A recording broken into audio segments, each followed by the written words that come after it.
पीले वस्त्रों में लिपटा एक बौद्ध भिक्षु।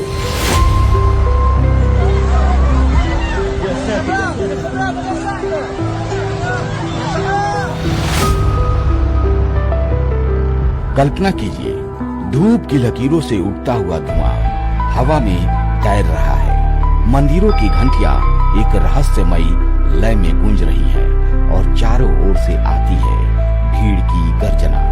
969 969 969। पीले वस्त्रों में लिपटा एक बौद्ध भिक्षु, जिसका चेहरा देखने पर कोई भी उसे साधु समझेगा, मगर उसी चेहरे से कांपती है पूरी इस्लामी दुनिया।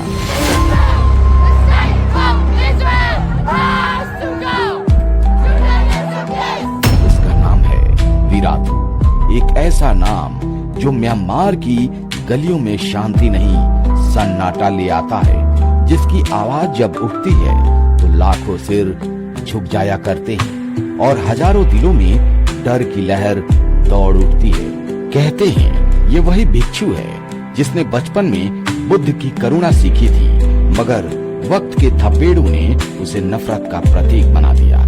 आज हम खोलने जा रहे हैं उस व्यक्ति की रहस्यमयी कहानी, जिसे दुनिया बौद्ध आतंकवाद का चेहरा कहती है और उसके अनुयायी भगवान बुद्ध का पुत्र। ये कहानी सिर्फ एक व्यक्ति की नहीं है, ये उस पल की है जब करुणा ने प्रतिशोध का रूप धारण किया और एक भिक्षु शांति से आग बन गया। साल था 1968। म्यांमार के मांडले के पास एक शांत गांव में एक बच्चे ने जन्म लिया। नाम था अश्विन वीराथू। बचपन से ही उसमें एक अनोखी गंभीरता थी, जैसे वह दुनिया की भीड़ का हिस्सा नहीं, किसी और उद्देश्य के लिए पैदा हुआ हो। सुबह सुबह जब बाकी बच्चे खेलते, वो मंदिर की घंटियों की ओर खींचा चला जाता।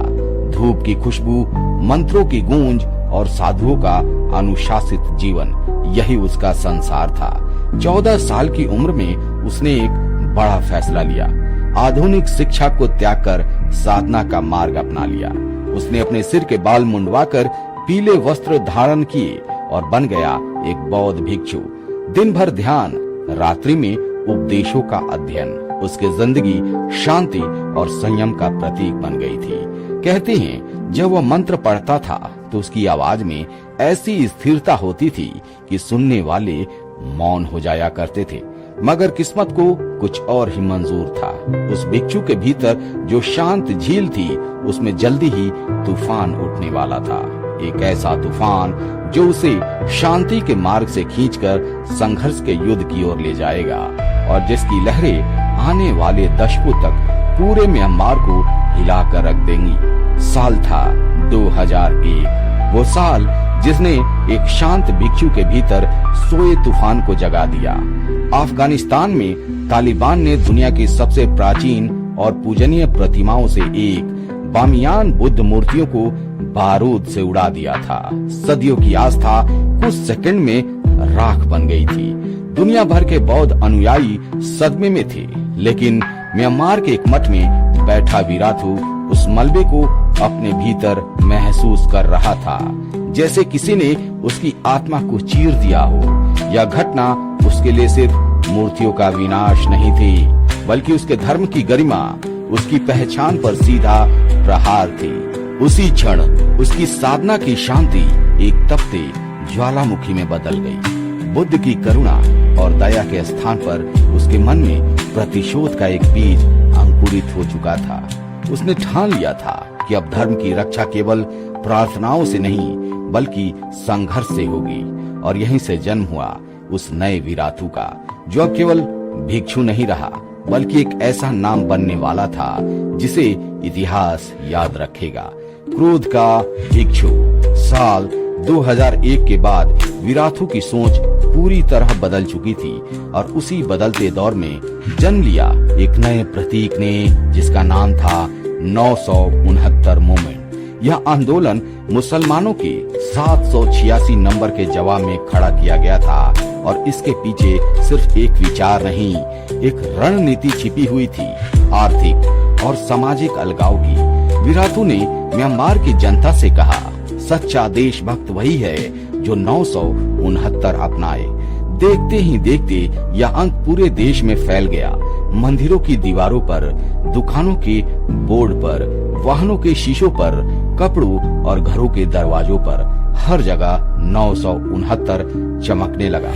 बौद्ध अनुयायियों ने मुस्लिम दुकानों से सामान खरीदना बंद कर दिया और म्यांमार की अर्थव्यवस्था दो हिस्सों में बट गई, 969 वाले और बाकी सब। यह वही समय था दोस्तों जब एक भिक्षु, जिसे दुनिया भिक्षा मांगते देखने की आदी थी, अब लोगों को आर्थिक युद्ध के लिए प्रेरित कर रहा था।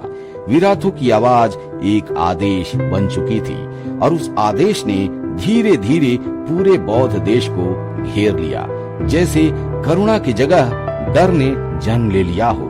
शांति की भूमि पर अब नफरत का जाल बिछ चुका था और म्यांमार, जो कभी ध्यान और ज्ञान का केंद्र था, अब एक वैचारिक युद्ध भूमि में बदलने लगा था। 969 आंदोलन की आग अब पूरे म्यांमार में फैल चुकी थी। भीड़ सड़कों पर थी, बाजार जल रहे थे और मुस्लिम बस्तियों में ऐसा सन्नाटा पसरा था जैसे जिंदगी ठहर गई हो। सरकार ने हालात पर काबू करने की कोशिश की और हिंसा भड़काने के आरोप में विराथू को 25 साल की सजा सुना दी। कहते हैं जब उसे गिरफ्तार किया गया तो भीड़ खामोश नहीं रही, बल्कि उसके समर्थन में मंदिरों की घंटियां बज उठी। मगर किस्मत को कुछ और ही मंजूर था। सिर्फ 8 साल बाद साल 2012 में जेल के दरवाजे फिर से खुले और बाहर निकला वही व्यक्ति जो अब साधु नहीं, एक प्रतीक बन चुका था। भीड़ सड़कों पर उमड़ पड़ी, फूल बरसने लगे और चारों ओर एक ही नारा गूंजा, हमारा रक्षक वापस आ गया। विराथू की वापसी अब किसी संत की नहीं, बल्कि एक आंदोलन की वापसी थी। उसके शब्द अब केवल धर्म नहीं, राजनीति तक पहुंच चुके थे। सत्ता के गलियारों में उसका नाम गूंजने लगा था और म्यांमार के लोग मानने लगे थे कि यह वही व्यक्ति है जो उनके धर्म की, उनके पहचान की और उनके अस्तित्व की रक्षा के लिए लौटा है। शांत भिक्षु अब राष्ट्र की नसों में धड़कता एक आंदोलन बन चुका था। साल था 2012 जब म्यांमार के रखाइन प्रांत से खबर आई कि एक बौद्ध लड़की के साथ दुष्कर्म हुआ है और आरोपी था एक मुसलमान। यह घटना मानो सूखी घास पर चिंगारी साबित हुई। देखते ही देखते यह खबर जंगल की आग की तरह फैल गई। सोशल मीडिया पर गुस्से की लहर उठी और उस लहर को दिशा दी विराथू ने।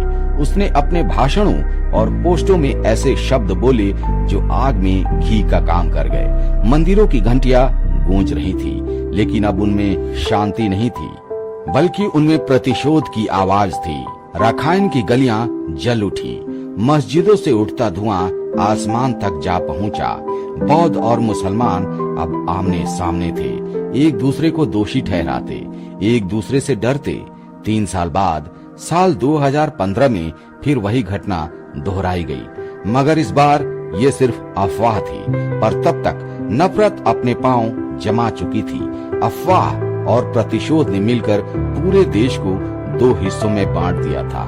एक तरफ बुद्ध के अनुयायी और दूसरी तरफ अल्लाह के दुश्मन। म्यांमार की जमीन जो कभी ध्यान और शांति का प्रतीक थी, अब जलते राख और चीखों का मैदान बन चुकी थी। विराथू का सबसे विवादास्पद और खौफनाक दौर तब शुरू हुआ जब उसने अपने एक भाषण में कहा, दया का मतलब यह नहीं कि तुम किसी पागल कुत्ते के साथ सो जाओ।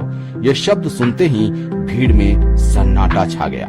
फिर उसी सन्नाटे से निकली एक गर्जना और म्यांमार की धरती पर नफरत की लपटें फिर भड़क उठी। विराथू ने मुसलमानों को भेड़िए कहा, जो तेजी से फैलते हैं और अपने आसपास की हर चीज को निगल जाते हैं। उसके शब्द तलवार की तरह थे, न दिखने वाली लेकिन सीधे दिलों को चीर देने वाली। लोगों ने उसकी बातों को धर्म का संदेश समझा और उसे बुद्ध का प्रहरी मान लिया। मंदिरों में जहां पहले करुणा की बातें होती थी, अब वहां प्रतिशोध के नारे गूंजने लगे। इन्हीं भाषणों की गूंज से शुरू हुई रोहिंग्या मुसलमानों की त्रासदी। गांव जल गए, हजारों लोग मारे गए और लाखों शरणार्थी बनकर बांग्लादेश की सीमाओं की ओर भागे। और तब म्यांमार के एक भिक्षु की आवाज सिर्फ सीमाओं तक नहीं बल्कि पूरे दक्षिण पूर्व एशिया में डर की लहर बनकर फैल गई, यह साबित करते हुए कि कभी कभी शब्द भी बारूद से ज्यादा खतरनाक होते हैं। जैसे जैसे रखाइन की आग दुनिया तक पहुंची, अंतर्राष्ट्रीय मीडिया ने वीराथू को अपने निशाने पर ले लिया। अखबारों के पहले पन्ने उसकी तस्वीरों से भर गए और टाइम मैगजीन ने अपने कवर पर उसकी तस्वीर छापी। शीर्षक था the face of Buddhist terror. दुनिया दंग रह गई। एक भिक्षु जो कभी शांति का प्रतीक था, अब बर्मा का बिन लादेन कहा जा रहा है। मगर यह आलोचना उसके समर्थकों के जोश को और बढ़ा गई। म्यांमार की सड़कों पर वीराथू के समर्थन में रैलियां निकलने लगी और सरकार ने तकरीबन उसके पक्ष में बयान जारी कर दिया। राष्ट्रपति ने खुद कहा वीराथू भगवान बुद्ध का पुत्र है। वही अंतर्राष्ट्रीय दबाव के बाद फेसबुक ने उसका अकाउंट बैन कर दिया, लेकिन तब तक बहुत देर हो चुकी थी। उसका संदेश अब किसी भी सोशल मीडिया प्लेटफॉर्म में सीमित नहीं था, वो लोगों के दिलों में बस चुका था। वीराथू अब सिर्फ एक व्यक्ति नहीं रहा, वह एक विचारधारा बन चुका था। एक ऐसी विचारधारा जो करुणा और क्रोध के बीच की रेखा को धुंधला कर चुकी थी। जनता सड़कों पर उतर आई, मठों में विरोध शुरू हो गया और कुछ ही हफ्तों में सरकार ने वो डील रद्द कर दी। एक भिक्षु के एक बयान से अरबों की अंतर्राष्ट्रीय संधि टूट गई और दुनिया ने पहली बार महसूस किया कि वीराथू अब सिर्फ एक साधु नहीं बल्कि म्यांमार की नीति तय करने वाला व्यक्ति बन चुका था। उसके बोलने भर से संसद में खामोशी छा जाती थी। मंत्री उसके मठ के बाहर मत्था टेकने आते थे। वो भिक्षु जिसने बुद्ध की शिक्षा से शुरुआत की थी, अब राजनीतिक शक्ति का पर्याप्त बन गया था। एक ऐसा संत जो प्रार्थना से नहीं प्रभाव से शासन करता था। आज भी अगर आप म्यांमार के मांडले शहर में उसके मठ के पास जाएंगे तो दीवारों पर टंगी तस्वीरें आपको सुन्न कर देंगी। तस्वीरें उन बौद्धों की जिनके बारे में कहा जाता है कि उन्हें मुसलमानों ने बेरहमी से मारा था। इन दीवारों के बीच खामोशी भी बोलती है और हवा में अब भी उस नफरत की गंध महसूस की जा सकती है जिसने कभी पूरे देश को झुलसा दिया था। वीराथू के समर्थक आज भी उसे न्याय का प्रतीक मानते हैं। वो कहते हैं वो बदला नहीं ले रहा, धर्म की रक्षा कर रहा है, लेकिन उसके विरोधी उसे बुद्ध की करुणा पर लगा सबसे बड़ा कलंक बताते हैं। सच क्या है यह कोई शायद नहीं जानता, पर सवाल अब भी वही है, क्या एक साधु सच में आतंक से बड़ा हथियार बन सकता है या फिर ये सब सिर्फ डर का व्यापार है जिसमें धर्म की आड़ में नफरत बेची जाती है। जो भी हो, एक बात तो तय है दोस्तों, वीराथू अब एक व्यक्ति नहीं एक प्रतीक बन चुका है, डर का, शक्ति का और उस पतली रेखा का जहां शांति और हिंसा एक ही मूर्ति के दो चेहरे बन जाते हैं।